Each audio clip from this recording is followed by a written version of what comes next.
दोस्तों नमस्कार, आदाब, सत श्री अकाल। उर्मिलेश संवाद के इस कार्यक्रम में आपका बहुत-बहुत स्वागत है। मैं हूं उर्मिलेश।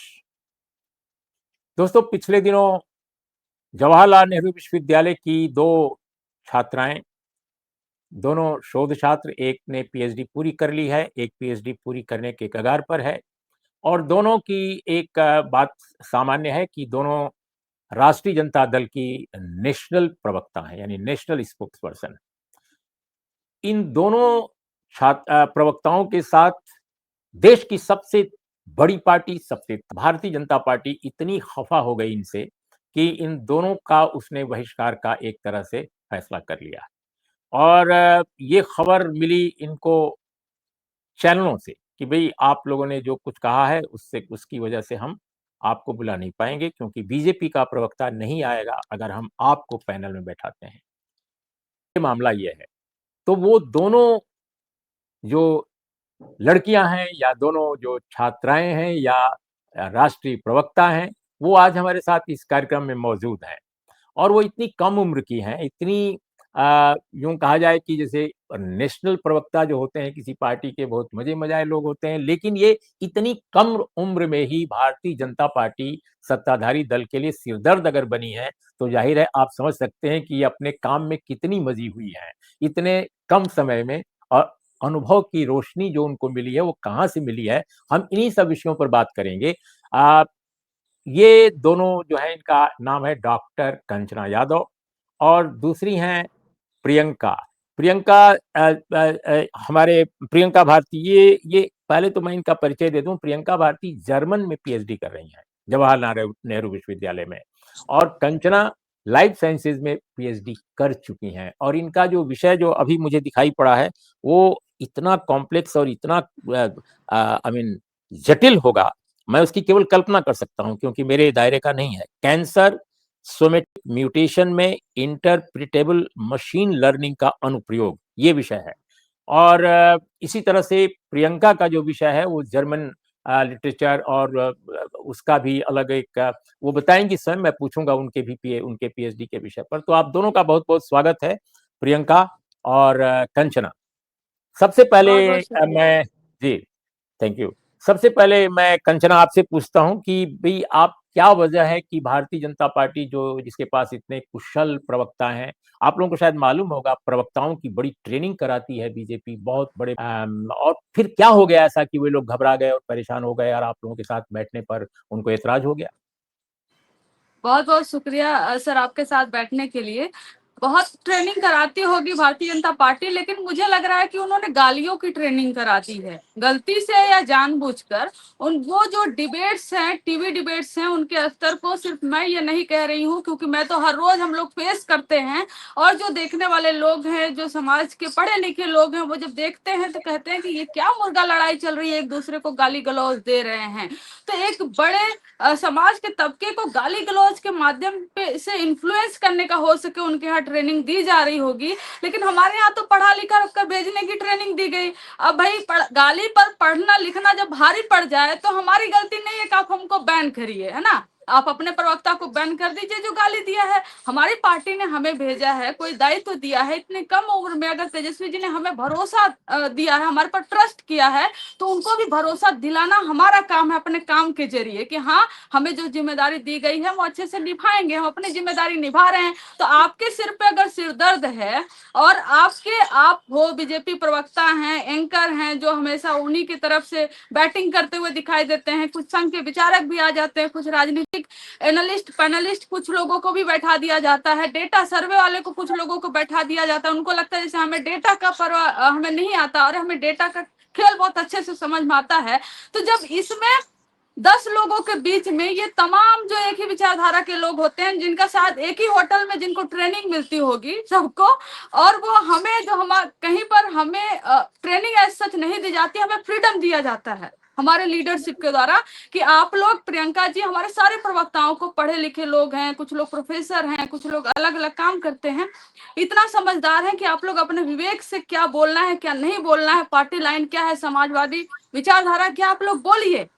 जो जहां कहीं समझ नहीं आता हम लोग आपके साथ हैं। तो अगर फिर भी हम आप पे भारी पड़ रहे हैं तो ये समस्या भारतीय जनता पार्टी आपकी है, हमारी नहीं है। अब थोड़ा ट्रेनिंग का जो होटल है बदल दीजिए, या ट्रेनिंग का जो टॉपिक है बदल दीजिए, हम क्या करें, हमारी कोई प्रॉब्लम नहीं है इसमें। जी सर। प्रियंका, प्रियंका आप आपसे क्या नाराज थे? मुझसे तो यही इनको नाराजगी हुई। मैं इसको ना ओम प्रकाश वाल्मीकि जी की एक कविता है, उसकी लास्ट आखिरी पंक्तियां हैं, ज्वालामुखी उस कविता का नाम है, उससे शुरू करती हूँ। उन्होंने कहा था, बहुत हो चुका शोषक, प्रताड़ना और उपेक्षा, अब मेरे भीतर का ज्वालामुखी फट पड़ेगा।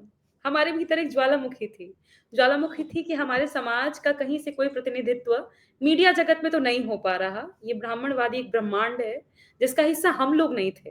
तो वहां जिस दिन मैं पहुंची, पहले ही दिन मैंने सवाल किया कि आप मुझ पर, क्योंकि मैंने कास्ट प्रॉब्लम्स के ऊपर, समस्या के ऊपर में सवाल उठाए, तो आप मुझे जातिवादी कह रहे हैं, पहले ही दिन मुझ पे सवाल खड़ा कर रहे हैं। तो सवाल तो हमारे भीतर भी हजारों सालों से है कि हमारा कोई तबका वहां क्यों नहीं पहुंचा।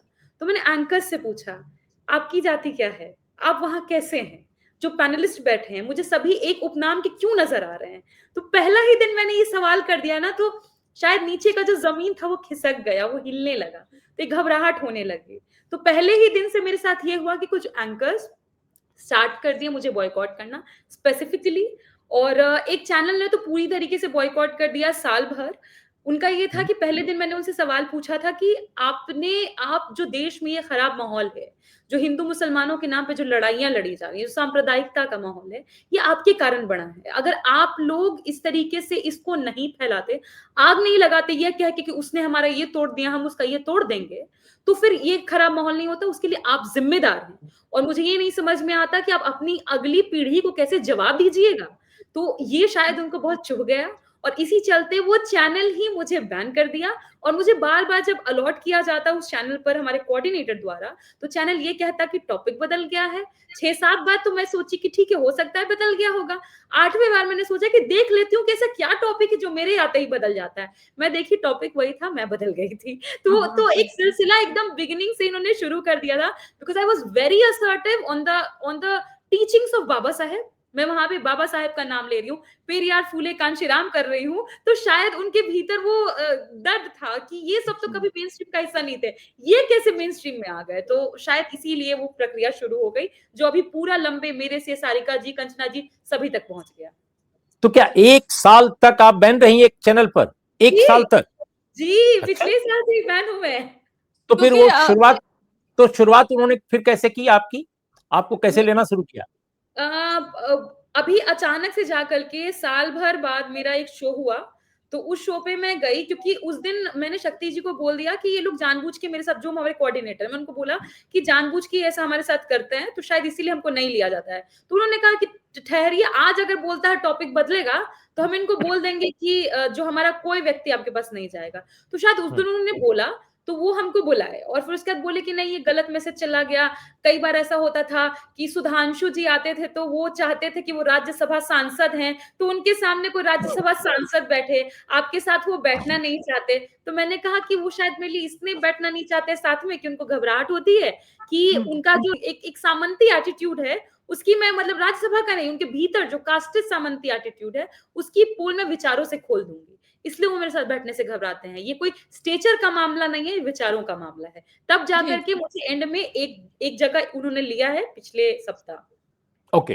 कंचना, लेकिन ये जो इस बार का भारतीय जनता पार्टी के प्रवक्ताओं के दबाव में आकर जो आप लोगों का बहिष्कार किया गया या आप लोगों को अलग रखा गया, तो ये जो अभी खत्म हुआ है, इसके पीछे क्या कहानी है, कैसे हुआ है फिर? जी जी सर, ये हुआ कि यहाँ बिहार में जब किसी सरफिरे ने आकर मोदी जी की मां को गाली दिया, और कोई और टॉपिक चल रहा था टीवी डिबेट्स पे, हमें इन्फॉर्म किया गया आज इस टॉपिक पे डिबेट है, लेकिन शाम होते ही 1 घंटे के पहले ही ये टॉपिक सारे बदल दिए गए और टॉपिक रख दिया गया कि बिहार में मोदी जी की मां को गाली दी गई। तो उस पे जब हमें बुलाया गया और हम गए, तो हमारा ये था कि तब तक पता चल गया था कि कोई एक लड़का जो आईवाईसी से ही था, उसने ही जाकर पुलिस को कंप्लेन कर दिया और पुलिस जो है उसको ढूंढने लगी कि किसने गाली दिया। तो हमने सीधे बोला कि भाई कहाँ मोदी जी चले थे विश्वगुरु बनने, कहाँ विक्टिम बन गए? अगर मोदी जी इतने कमजोर हैं तो कहिए कि हम सब उनके साथ खड़े हैं, चले और पुलिस कंप्लेन करे और पनिशमेंट करवाए जो कल्प्रिट है। लेकिन मोदी जी अपनी माँ पे, दिवंगत माँ पे राजनीति नहीं करे। तो हम देखे ना कि किसी तरीके से वो बहुत चिढ़ से जा रहे थे एंकर, और इतने चिढ़ जा रहे थे कि ऐसा लग रहा था कि उनको जो भी अभी टास्क मिला है उसका नैरेटिव नहीं चल पा रहा है। तो मैं वापस नोएडा से आई, क्योंकि मैं स्टूडियो में ही थी और मैं अपने घर पर बैठी हुई थी, तभी एक कोऑर्डिनेटर का, एक चैनल के कोऑर्डिनेटर का फोन आया कि आपने क्या ऐसा कह दिया है चैनलों पे कि आपको सब फोन कर रहे हैं हर चैनल पे बैन करने के लिए। अभी मेरे भी चैनल के लिए फोन आया था, तो मैं बोली कि वो क्यों मुझे बैन करेंगे, बीजेपी वाले कौन होते हैं मुझे बैन करने वाले, मैं तो आरजेडी की प्रवक्ता हूँ। तो पहले तो मैं थोड़ा सा सीरियस नहीं ली, मुझे लगा ऐसे कर रहे होंगे, लेकिन फिर उन्होंने फोन किया कि नहीं नहीं ये सीरियस है। उन्होंने सारे चैनलों को फोन करके बोला है कि कंचना जिस जहाँ पे रहेंगी हम उस चैनल पर हमारे पार्टी के प्रवक्ता नहीं जाएंगे। तो सारे जो, क्योंकि विश्व की सबसे बड़ी पार्टी है तो उनके बिना तो डिबेट संभव है नहीं, और हमें तो आसानी से ड्रॉप कर दिया जाएगा।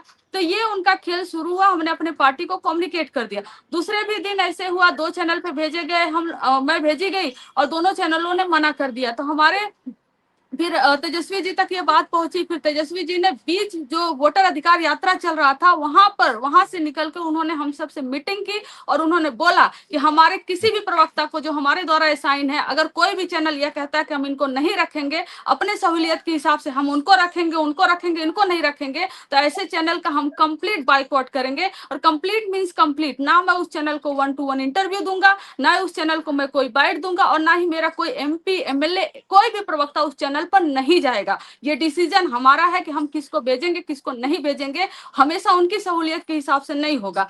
तो जब ये अगले दिन से जब फिर से चैनल फोन करने लगे कि आप इनको मत भेजिए, कंचना को मत भेजिए, आप प्रियंका को मत भेजिए, आप उनको भेज दीजिए, तो फिर हमारे जो चीफ स्पोक्स पर्सन है शक्ति जी ने बोला कि हमारा कोई भी प्रवक्ता नहीं जाएगा। उन्होंने बता दिया फिर तुम्हारे चैनल का हम बाइकआउट करेंगे। तो जब 1-2 दिन जो है किसी भी चैनल पे हमारा कोई प्रवक्ता नहीं गया, तो सब के सब तीसरे दिन दौड़कर जो है फिर बैकफुट पर आ गए वो लोग, और फिर उसके बाद बैन हटा दिए। फिर फोन करके कहने लगे कि आप पर बैन हो गया, आप पे बैन हट गया। इवन प्रियंका के साथ क्या करते थे कि कोई एक चैनल उन्होंने बोला कि आप आ जाइए हमारे पे 7 बजे 9 बजे हम कंचना को रख लेंगे। प्रियंका जी ने बोला कि नहीं, आप एक काम करिए, आप 7 बजे कंचना जी को रखिए, 9 बजे मैं आपके पे जुड़ जाऊंगी, बस देखने के लिए कि ये रखते या नहीं रखते। उस चैनल ने मुझे फोन नहीं किया, तो प्रियंका जी ने भी 9 बजे नहीं बैठा। तो ये हर तरीके से खेल करने की कोशिश कर रहे थे।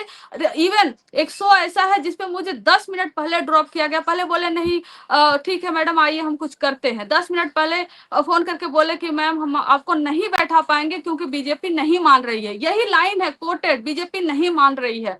फिर उन्होंने मुझे ड्रॉप कर दिया। अपनी तरफ से हमारे किसी एक नेता को जो पूर्व में MP रहे उनको फोन कर लिया और वो RJD की तरफ से उनको रख लिया। तो हमने भी देखा कि अच्छा किसको रख रहे हैं। फिर मैंने फोन किया पार्टी को कि ये तो मुझे ड्रॉप करके ये नेता को अपने से कांटेक्ट कर लिए ये। तो फिर पार्टी ने तुरंत उनको संपर्क करके फिर उन्हें मना की कि नहीं, सिनेरियो पूरा समझाए क्या क्या हुआ। तो उस दिन भी RJD वोटर अधिकार यात्रा चल रहा है, तेजस्वी जी पर बात हो रही है, RJD पर बात हो रही है, लेकिन RJD का पक्ष रखने वाला कोई नहीं था। मतलब आप बीजेपी से सुनना चाह रहे थे सुन लीजिए बीजेपी से। तो इस तरीके से 3 दिन के अंदर ये सब के सब बैकफुट पे आ गए। फिर चैनलों ने ही अपना उनसे बात किया होगा या फिर उनको विवश होकर अपना बैन हटाना पड़ा, और फिर से हम आ रहे हैं सारे चैनलों पर अपनी बात रखने। हालांकि आ क्या रहा है, 1 घंटे में 2 मिनट मिलता है, लेकिन हमारा है कि आप 2 मिनट दीजिए, हम आपका 1 घंटा का नैरेटिव खत्म करके आएंगे। तो इसका मतलब पार्टी की भी बहुत महत्वपूर्ण भूमिका है इस मामले में, क्योंकि तेजस्वी यादव ने अगर स्टैंड न लिया होता तो फिर आपके बदले, प्रियंका के बदले वो कोई और किसी को भी अपनी पसंद से बैठा सकते थे, और वो बकायदे RJD का प्रवक्ता हो या ना हो, वो RJD के प्रवक्ता के तौर पे बोलता रहता। लेकिन ये प्रियंका, मैं आपसे पहले पूछता हूं कि सक्रिय राजनीति में, और वो भी राजनीतिक रूप से सक्रिय, एक बहुत ही वाइब्रेंट पार्टी जो कि बिहार की सबसे प्रमुख पार्टी है, उससे कैसे जोड़ने का आपने फैसला किया, और ये प्रेरणा कहाँ से मिली कि हम पार्टी में जाएं और पार्टी के लिए काम करें, और वो भी इंटेलेक्चुअल के तौर पे हम सामने आए देश के? ये कैसे कैसे आपके मन में विचार आया? हमेशा से मतलब लालू जी को तो खैर बचपन से देख रहे हैं, और पहले मैं ऐसे नेता के तौर पर पाती हूँ जिनको देखने के लिए महिलाएं जाया करती थी उनकी जनसभाओं में। तो हमारे यहाँ जब भी लालू जी आते थे तो कई लोग हेलीकॉप्टर देखने भी जाते हैं गांव में, पर मेरी दादी हमको गोद में बिठा करके लेके जाती थी लालू जी को सुनाने के लिए, क्योंकि उनको बहुत अच्छे लगते थे। तो छोटे से तो ये हमने देखा, गांव में अगल बगल में दलित बस्तियां काफी हैं, तो हमेशा उस वो लोग कितना लालू जी के प्रति प्रेम रखते थे, हम लोग रखते थे, वंचित तबके, वो हमेशा से मन में था। पर कैंपस आए तो कैंपस में आरजेडी थी ही नहीं संगठन। 2018 में बनी, 2018 में प्रेसिडेंशियल डिबेट जब हो रहा था, लालटेन वहां पर टंगा हुआ था, और आप मैंने किस जैसे ईयर में आई?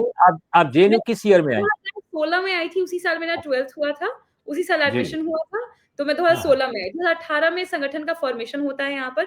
उससे पहले कुछ लोग ओबीसी फोरम करके चला रहे थे, तो वो सब देखा करती थी, पर मैंने कभी लेफ्ट पार्टियां नहीं ज्वाइन की, क्योंकि वो ओबीसीज के स्ट्रगल्स को लेकर के, मंडल पॉलिटिक्स को लेकर के बहुत अच्छा रुख नहीं देखा मैंने कुछ लोगों में। मतलब पूरा दल तो मैं नहीं कहूंगी, पूरा ऑर्गेनाइजेशन, पर कुछ लोग ऐसे थे जो लीडिंग रिप्रेजेंटेटिव्स थे, उनका नहीं था, तो मैं उधर कभी जुड़ी नहीं।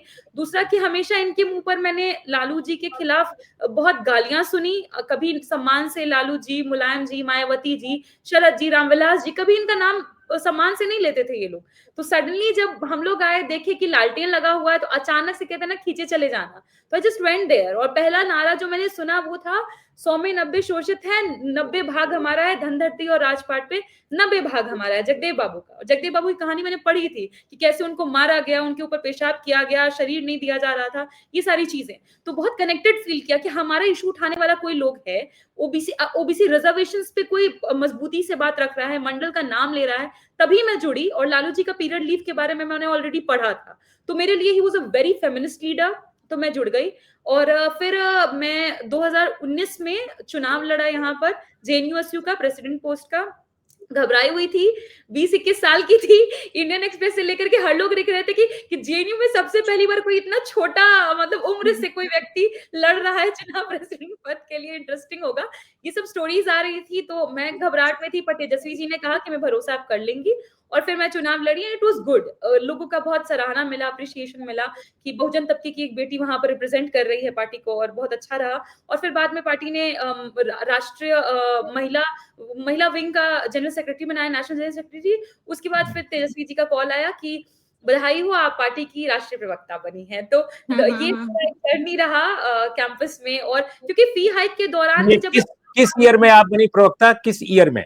2023 में ही शायद, मैं कंचना जी, अक्टूबर 2023 में, अक्टूबर 2023। हाँ, तो हमेशा ये रहा ना उर्मिलेश जी कि अगर आपके नेता आपके साथ तब खड़े होते हैं जब आप सबसे ज्यादा विपत्ति में होते हैं, तब आप बहुत इमोशनली अटैच हो जाते हैं। मैं बहुत मार खाया जब फी हाइक जेएनयू में हुआ, पुलिस ने इतना मारा, मेरे खून में मतलब घुटने में खून जाम हो गया, ट्यूमर हो गया, इतना कुछ हुआ। और तेजस्वी जी हमेशा साथ खड़े थे, लिख रहे थे हिम्मत कैसे हुई इनको हाथ लगाने की, और ये सारी चीजें।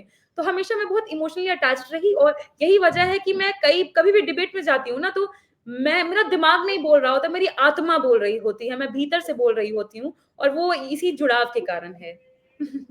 जी। कंचना, आप प्रवक्ता कब बनी, पहली बात? और दूसरी बात ये कि आपको आप साइंस की स्टूडेंट हैं, वो भी आई मीन लाइफ साइंसेज, और उसमें भी आप एक ऐसे विषय पर काम कर रही थी जो बहुत ही जटिल है और बहुत चैलेंजिंग है। तो इतना बड़ा एकेडमिक चैलेंज जो आदमी फेस कर रहा हो और उसमें इन्वॉल्व हो पूरी तरह, वो फिर सोशल कंसर्न और उसके पॉलिटिकल आइडियोलॉजिकल कंसर्न, इनको कैसे आपने एक प्राथमिकता दी, और कैसे, या दोनों के बीच में कैसे कोऑर्डिनेट किया आपने को? क्यों राजनीति में आई? कैसे, क्या कोई घर की प्रेरणा थी, या प्रियंका की तरह जैसे ये बता रही हैं कि कैसे हम लोग जाते थे लालू जी को सुनने? ये मैं समझना चाहता हूँ आपसे, how you got involve in the student politics. जी, ऐसा हुआ सर कि हम लोग का जो स्ट्रगल होता है कि फैमिली हमेशा सपोर्ट में रहती है, लेकिन घर के बाहर का जो चैलेंजेस होता है, आप कहीं पढ़ने जाते हैं, अब बनारस हिंदू यूनिवर्सिटी में आप चले जाइए, जातिवादी जड़ तक है, मतलब बीएचयू में जातिवादी जड़ तक है, आप उसको मिटा ही नहीं सकते। आपको मिलेगा 80% 90% प्रोफेसर सिर्फ और सिर्फ एक, मैं वर्ग की बात नहीं करूंगी, मैं एक जाति की बात करूंगी, एक ही जाति से हैं और कहीं ना कहीं उनको प्रिविलेज दिया जाता है। वो भले कितना कमजोर हो, कि हमसे तेज नहीं हो पढ़ने में, लेकिन हमेशा ये बताया जाएगा कि आप आरक्षण से आई हुई हैं। और मुझे, हाँ, मैं आरक्षण से आई हुई हूँ, क्या प्रॉब्लम है? आरक्षण इसीलिए आया था, मंडल कमीशन इसीलिए आया था। और जो लालू जी का स्टैंड हमेशा से रहा है, मैंने कभी नहीं देखा और कहीं नहीं देखा कि किसी और नेता का इतना मजबूत स्टैंड हो, चाहे वो सांप्रदायिक, चाहे दंगा करवाया जाए, चाहे वो मंडल कमीशन हो, चाहे विमेन रिजर्वेशन बिल में कोटा विद इन कोटा हो। लेकिन सबसे ज्यादा अगर किसी नेता का मजाक उड़ाया गया, अपमानित किया गया, गंवार कहा गया, मजाक करने वाला कहा गया, तो लालू जी को ही कहा गया, चाहे वो सदन में हो। अब तो सोशल मीडिया प्लेटफॉर्म आ गए हैं, तो लालू जी के क्लिप्स जो है वो लोगों तक पहुंचते हैं, लोग देखते हैं और फिर हंसते हैं कि मतलब क्या, मतलब हाजिर जवाबी थी, वो अपने लहजे में लोगों को जवाब दे देते थे और पब्लिक तक पहुंच जाती थी। मतलब ये एक संपूर्ण जो मीडिया है एक व्यक्ति के खिलाफ है, लेकिन फिर भी उस व्यक्ति ने अपनी आवाज को पहुंचा दी जनता तक। ये जो आर्ट है उनका, ये मुझे नहीं लगता कि किसी और लीडरशिप में है। और जो स्टैंड रहा है जेएनयू में आने के बाद, मैंने मास्टर्स किया लाइफ साइंसेज डिपार्टमेंट से, फिर कंप्यूटेशनल एंड इंटीग्रेटिव साइंसेस में, फिर वहाँ application of interpretable machine learning on cancer somatic mutation पर पीएचडी किया। तो प्रियंका जी को मालूम है कि 2 साल एक ऐसे मुझे गाइड मिल गए थे जो पूरी तरह से संघ विचारधारा के थे। तो मैं किसी भी तरह के प्रोटेस्ट में, मैं छात्र आरजेडी से जुड़ी और हम दोनों, मैं प्रियंका दोस्ती में, मतलब प्रियंका ही है वो जिसे हम दोनों बात किए, बोली प्रियंका बोली कि दीदी चलिए लड़ाई लड़ते हैं साथ में, तो प्रियंका है वो। तो हम महिलाओं में प्रियंका हो कोई भी, वो इनसिक्योरिटी नहीं है जो औरों में होती है। तो हम आए साथ में, क्योंकि वो 2 साल हम जिस तरीके से संघियों से जूझे, मेरा जो गाइड मिले हुए थे, हर बात पे जैसा लगता था तुम्हारा फेलोशिप कट कर देंगे, तुम्हारा ये प्रोटेस्ट में नहीं जाना, ये पूरी तरह से कंट्रोल। तो क्या एमफिल में या पीएचडी में? पीएचडी में 2 साल तक पीएचडी में।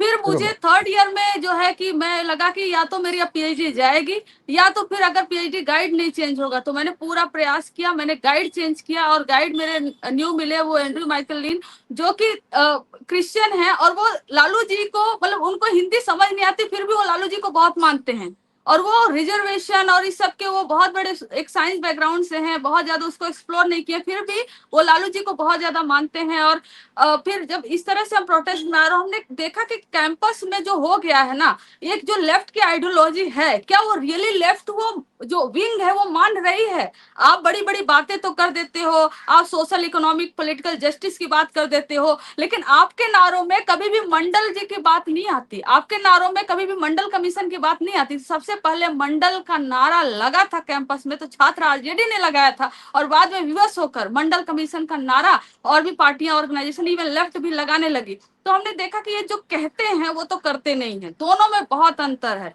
अब गिरोह बना के चुनाव लड़ जाना, जीत जाना, वो अलग बात है, वो अलग टैक्टिक्स है। लेकिन जो आप कह रहे हैं, जो प्रोग्रेसिव थॉट है, वो दिख रहा है या नहीं दिख रहा है, वो क्या हमारी जनता, आम जनता जो फेस कर रही है, आप उसको कर रहे हो क्लास क्लास क्लास, बेचारा हर रोज कास्ट से जूझ रहा है वो, और हर रोज मारा जा रहा है वो, स्कूल से लेकर कॉलेज से लेकर यूनिवर्सिटी तक, उसका एडमिशन में कम नंबर से देने से लेकर इंटरव्यू में एनएफएस कर दिया जाना, ये सब पे आप सवाल नहीं उठाते हो। जेएनयू में हर रोज ओबीसी एससी, हर साल ओबीसी एससी एसटी के जो तब बच्चे आते हैं, उनको 30 नंबर में 0 नंबर, 1 नंबर, 2 नंबर देकर भगा दिया जाता है, तो आप उनको निकाल दिया जाता है, तो आप उस पर आवाज नहीं उठाते। तो इससे सबसे पहले आवाज किसने उठाया? सबसे पहले छात्र आरजेडी ने आवाज उठाया, उसके पहले यूनाइटेड ओबीसी फोरम था, उसने आवाज उठाया।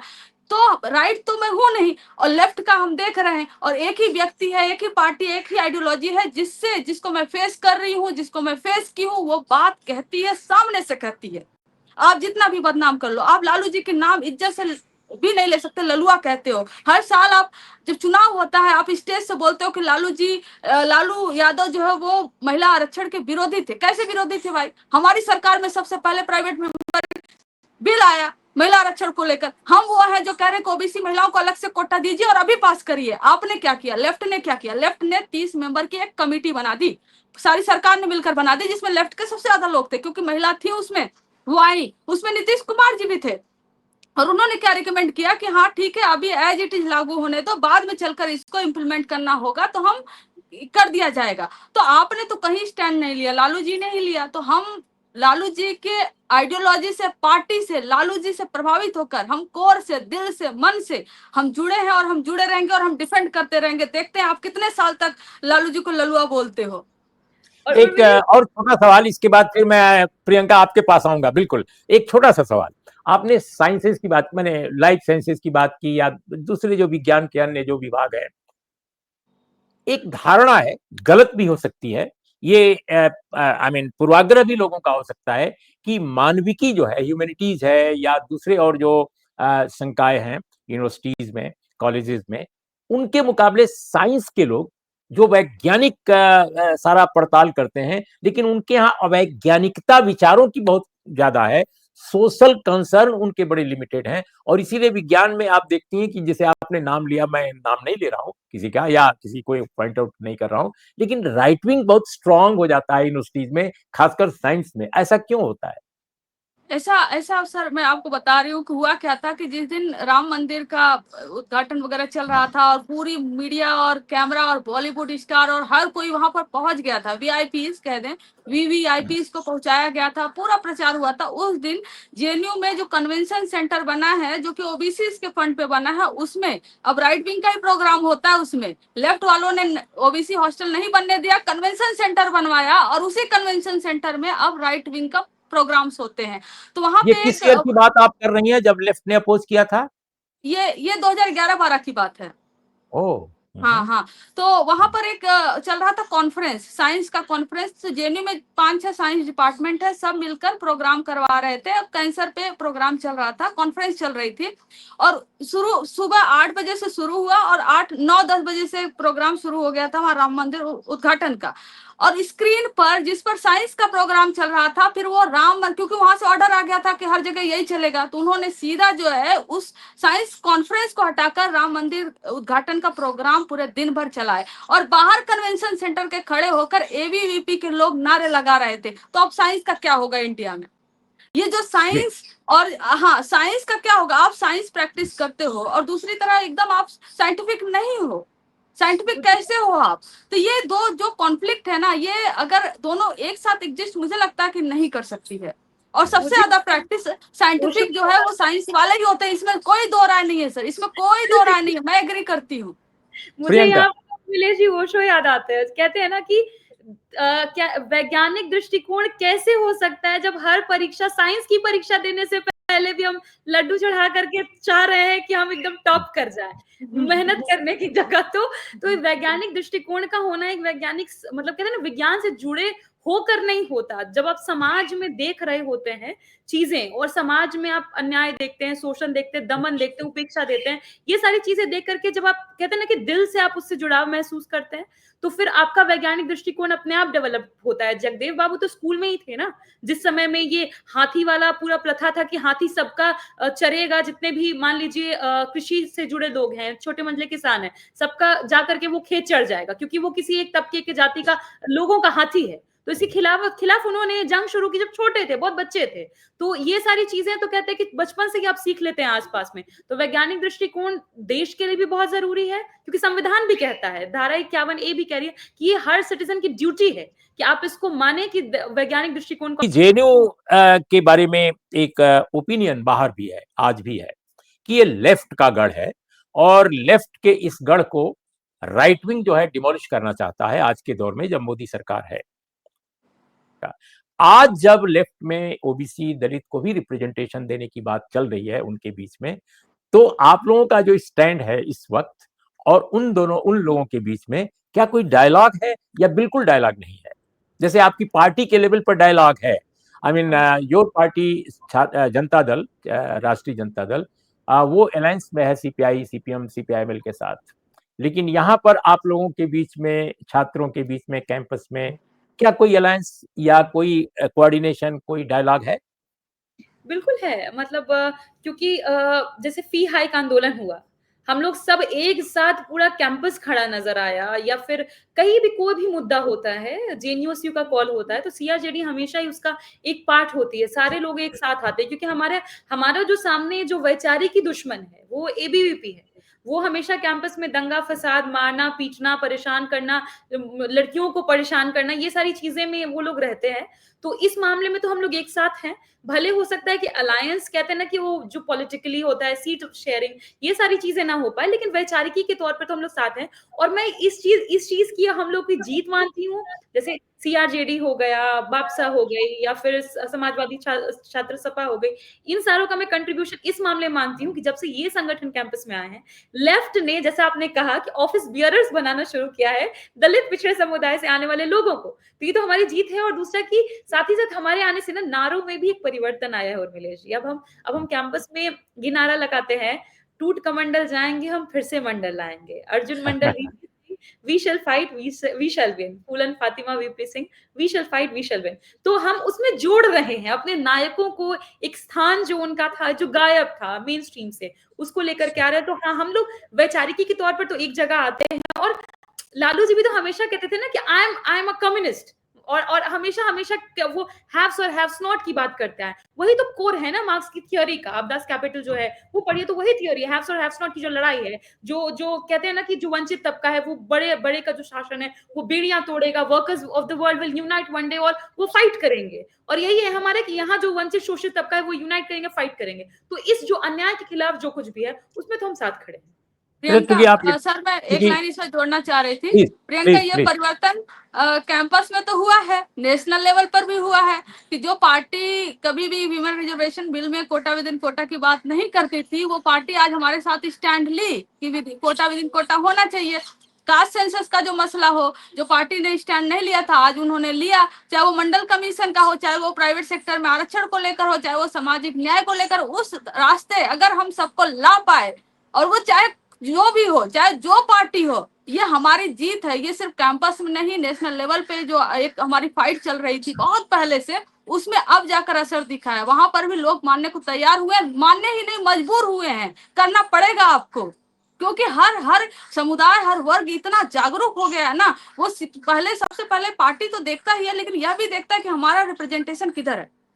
जी, लेकिन आप चूंकि जो बात कह रही हैं बहुत महत्वपूर्ण बात है, इसलिए मैं एक मेरे दिमाग में और सवाल आ रहा है, और दोनों लोग जवाब दे सकते हैं बारी बारी से। क्योंकि आप कंचना पहले बोल रही थी, तो आप बताइए कि क्या आपको लगता है जेएनयू कैंपस में रहते हुए, क्योंकि लेफ्ट का एक गढ़ माना जाता है अभी भी, कि जो देश की जो मेन स्ट्रीम जो लेफ्ट पार्टीज हैं और उनके जो बड़े इंटेलेक्चुअल्स हैं, बड़े इनके बीच में जाति के प्रश्न को लेकर, एफर्मेटिव एक्शन के प्रश्न को लेकर, जैसे महिलाओं के लिए कोटा विद इन कोटा के प्रश्न पर लेकर अभी भी क्या उतना खुलापन नहीं है, या कहने के बावजूद अपने एक्शन में, स्ट्रेटेजी को एग्जीक्यूट करने में वो एक हिचकिचाहट सी अभी भी दिखाई देती है आप लोगों को, या नहीं बिल्कुल बदल गए हैं? नहीं, अभी भी दिखाई देती है, क्योंकि अभी छात्र विंग भी यह नहीं बोलता है। आप तो बड़े इंटेलेक्चुअल्स और उनकी बात कर रहे हैं सर, वो तो दूर की बात है, अभी इनका छात्र विंग भी नहीं बोलते, क्योंकि जो पार्टी ऊपर से हाई कमान जो डिसीजन लेगी वही ये लोग भी इम्प्लीमेंट करेंगे। तो वहां पर खुलकर नहीं बोलते हैं, खुलकर क्या टोटली अपोज करते हैं। तो मैं बहुत सीनियर एक लीडरशिप से मिली हुई थी, महिला थी, और एक बुक पे उनको उनसे ब्लर्ब लिखवाना था 2 लाइन का। तो उनका ये कहना था कि देखो, जो SC ST हैं उनके लिए पहले से आरक्षण है, तो उनकी महिलाओं को टर्म, उनकी महिलाओं को, मतलब उनकी, समझ रहे हैं कि किस तरीके से वो कह रहे हैं कि उसमें उसी जो कैटेगरी ऑलरेडी है उसमें कोटा दिया जा सकता है। मतलब जो ऑलरेडी निर्धारित कोटा है उसी कोटा में से उसी में से SC ST महिलाओं को 33% या जितना भी करना होगा अलग से किया जा सकता है। लेकिन क्योंकि ओबीसी को अलग से कोटा नहीं है, इसलिए ओबीसी की महिलाओं को भी अलग से कोटा नहीं दिया जा सकता है। उन्होंने मुझे प्रॉपर जो कॉपी पे लिख कर और सब कुछ समझाया, और बोला कि ये अपना 2 चैप्टर जो है ना, इसको तुम हटा दो, क्योंकि जिसमें कोटा विद इन कोटा की बात थी। और क्यों थी? क्योंकि उससे मैंने 1947 के बाद से 51 से जो पहले इलेक्शन हुआ और अभी तक मैंने सेंट्रल लेवल पे जो देखा कि सेंट्रल लेवल पे जितनी भी अभी कैबिनेट में हुई है, लगभग 95 कुछ टोटल फीमेल तब से अब तक हुई हैं, उसमें 90% से ज्यादा सिर्फ और सिर्फ अपर कास्ट की महिलाओं को कैबिनेट मिनिस्टर बना के रखा गया है। और जो बैकवर्ड हैं, जो बीसी एससी एसटी हैं, वो तो कैबिनेट में भी नहीं आ पा रही हैं। और ऐसे राज्य वाइज के कितने, अभी तक 16-17 महिला मुख्यमंत्री बनी, अभी रेखा गुप्ता जी को ऐड कर लिया जाए तो 17 मुख्यमंत्री बनी हुई है महिला मुख्यमंत्री। और इन 17 महिला मुख्यमंत्रियों में से आप यह बता दीजिए कि बहन जी हो गई और चाहे राबड़ी देवी जी हो गई, इनके अलावा किन जो ओबीसी एससी एसटी महिलाओं को आगे करके चेहरा दिया गया या खुद से आई, दोनों आई, सामने आई, कमान संभाली, राज्य संभाली। तो मैंने पूरा राज्यपाल का ऐसे आंकड़ा दिया कि जैसे 16-17 मुख्यमंत्री बने, ऐसे अभी तक इतनी ही महिलाएं लगभग राज्यपाल बनी हैं। तो पूरा आंकड़े के साथ मैंने उनके साथ रखा, तो उन्होंने बोला कि नहीं, ये चैप्टर हटाओ, ये हमारे मैनिफेस्टो में नहीं है, हमारी ये आइडिया नहीं है। जब रिजर्वेशन मिलेगा, जब फाइट होगी तो महिलाएं अपने आप उसमें आ जाएंगी, सीट बढ़ेगी तो ओबीसी की महिलाओं को टिकट मिलेगा। ये तो पार्टियां तय करें ना, अपने पार्टी से जाकर बोलो कि वो महिलाओं को टिकट दे, इसको कोटा की अलग से क्या जरूरत है। मैं बोली ठीक है, हम हमारे पार्टी की बोल दे कि महिलाओं को अलग से टिकट देंगी ही देंगी। लेकिन मैं अपना ही उदाहरण दे देती हूँ सर, 1 मिनट और लूंगी कि एक मैं हूँ, पढ़ी लिखी महिला हूँ, प्रियंका जी है, पढ़ी लिखी महिला है, हम लोग कम उम्र के हैं, हमारे पास फिर भी हम कुछ मामलों में बहुत प्रिविलेज है कि हम पढ़ लिख लिए हैं, हम बोल सकते हैं, हम कॉन्फिडेंट हैं, सब कुछ है हमारे पास, है ना। लेकिन अगर मेरा फाइट एक ऐसी महिला से हो जाए जो ग्राउंड पे, जो जिन्होंने कभी बाहर नहीं, जो गई हुई हैं, जो बोलने में कॉन्फिडेंस नहीं है, जो इंटरेक्ट नहीं कर सकती उर्मिला जी से, मेरे फाइट अगर उनसे कराया जाए, एक दलित समाज से आती हैं, तो वो तो पहले ही हार चुकी हैं। तो ये तो कंपटीशन हुआ ही नहीं ना, ये कंपटीशन का नाटक चल रहा है। तो आप हमेशा देखोगे ना किसकी फाइट किससे चल रही। इसीलिए कोटा विद इन कोटा दीजिए, ताकि समान पृष्ठभूमि की महिलाएं आमने सामने लड़ें। तो ये मैंने उनके सामने प्रॉपर पूरा रखा, लेकिन वो बोले कि नहीं, हमारा स्टैंड नहीं है, चैप्टर हटाओ। मैं बोली सॉरी, माफ करिए, नहीं हो पाएगा, यही मेरा स्टैंड था, यही मेरा स्टैंड है, यही मेरा स्टैंड रहेगा, यही हमारे पार्टी का भी स्टैंड है। तो हिचकिचाहट क्या, वो पूरा विरोध करते हैं। तो मुझे लगता है ये किसी बड़ी लेफ्ट पार्टी के पोलिट ब्यूरो का कोई मेंबर होगा। एनीवे तो प्रियंका, मैं आपसे समझना चाहता हूं कि आखिर ये जो ट्रेडिशनल लेफ्ट है भारत का, इसकी जो मतलब महिला लीडरशिप हो या पुरुष लीडरशिप हो, उसमें सेंसिटिविटी क्यों नहीं है एफर्मेटिव एक्शन को लेकर। जब राहुल गांधी जैसे नेता में, जो कांग्रेस पार्टी से आए हैं, और कांग्रेस की हिस्ट्री में एफर्मेटिव एक्शन को लेकर एक हिचकिचाहट रही है, डिस्पाइट ऑफ कि शुरू में एससी एसटी का रिजर्वेशन उनके कार्यकाल में लागू हुआ और बिकॉज ऑफ बाबा साहब। तो क्या वजह है कि लेफ्ट पार्टीज में इतनी हिचकिचाहट आपको नजर आती है एफर्मेटिव एक्शन को लेकर आज भी? देखिए, मुझे लगता है उर्मिलेश जी कि वैचारिकी में शायद ये शामिल नहीं हुआ कि मार्क्स की जो थ्योरी है, दैट इज अबाउट क्लास, वर्ग की बात वो करते हैं, क्योंकि वेस्ट में वर्ग की एक समस्या है, ठीक है, वो बहुत बहुत बड़ी समस्या, प्रोलेतारियात या जो भी अपर क्लास के लोग हैं, उनकी एक समस्या है। पर जब भारत में हम आते हैं, तो क्लास से ज्यादा समस्या कास्ट से उत्पन्न होती है, और क्लास एक स्टैग्नेंट कैटेगरी नहीं है। क्लास में आप मेहनत करके या किस तरह से आप ऊपर जाने की आपके पास रास्ते हैं, कई रास्ते हैं, पर आप एक जाति में पैदा हो गए तो वो स्टैग्नेंट है, आप उसी जाति में आपकी मृत्यु होगी, आप उसको बदल नहीं सकते। देश में धर्म आप बदल सकते हैं, जाति नहीं बदल सकते। तो क्लास पे आप जितना कॉन्शियस होंगे और कास्ट पे कॉन्शियसनेस नहीं होगी, तो फिर अगर वहां कॉन्शियसनेस नहीं है, तो मुझे लगता है कि एक वैचारिक क्लैरिटी नहीं आती है।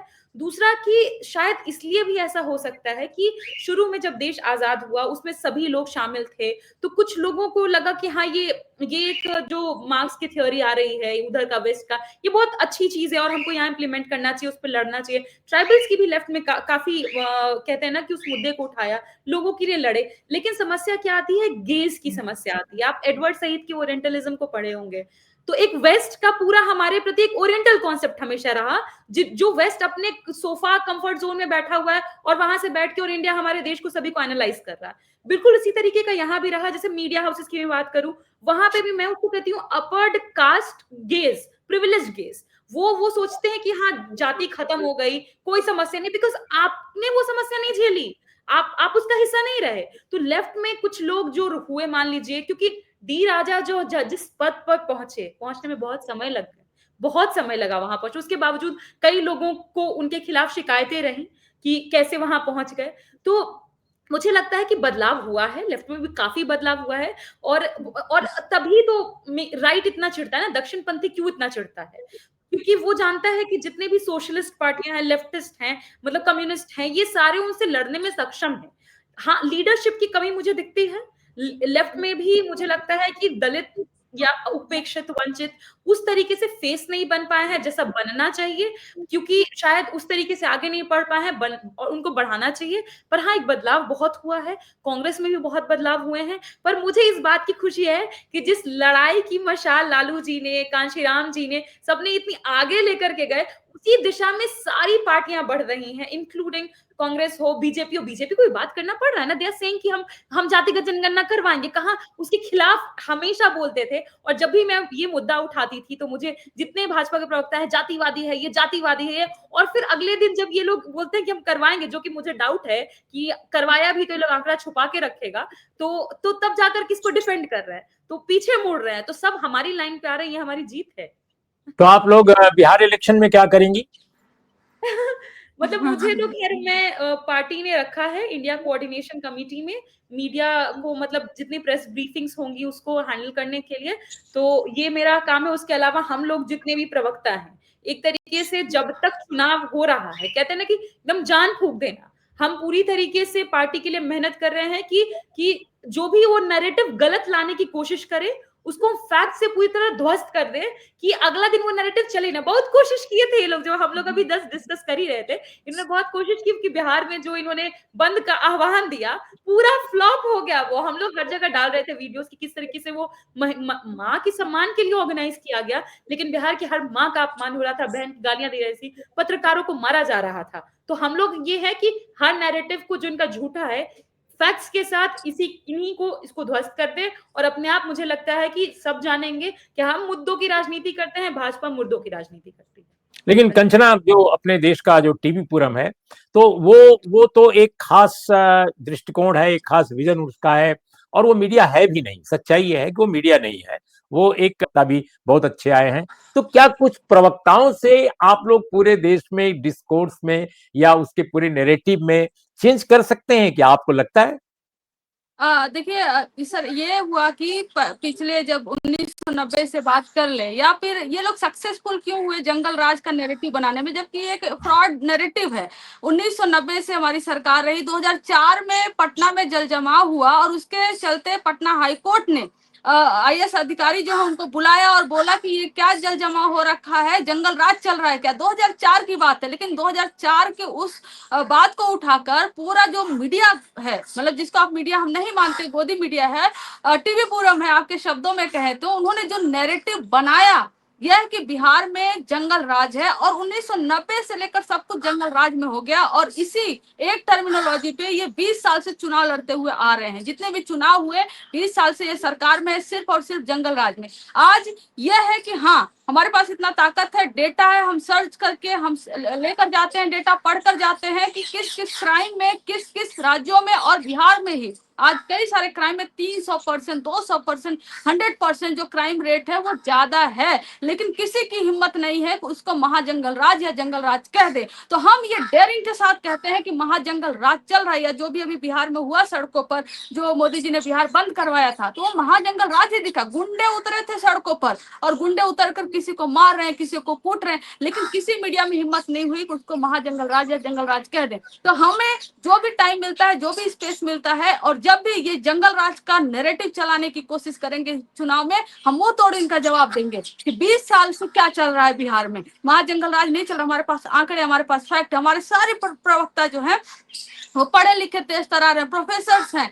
तो ये काउंट जो उनका नैरेटिव, फेक नैरेटिव होता है, जो सक्सेसफुल हुए चलाने में, हमारा कोशिश रहेगा कि इसको अनसक्सेसफुल करें, और सच को सच रखें और सामने लेकर आए, और असली मुद्दों पर चुनाव हो, इनको भटकने नहीं दे कि रोजी रोजगार पर चुनाव हो, पलायन रोकने पर चुनाव हो, शिक्षा पर चुनाव हो, हेल्थ केयर पर चुनाव हो। हम उसी पर स्टिक रहे जो हमारी पार्टी चाहती है, हिंदू मुसलमान पे नहीं होने देंगे इनको।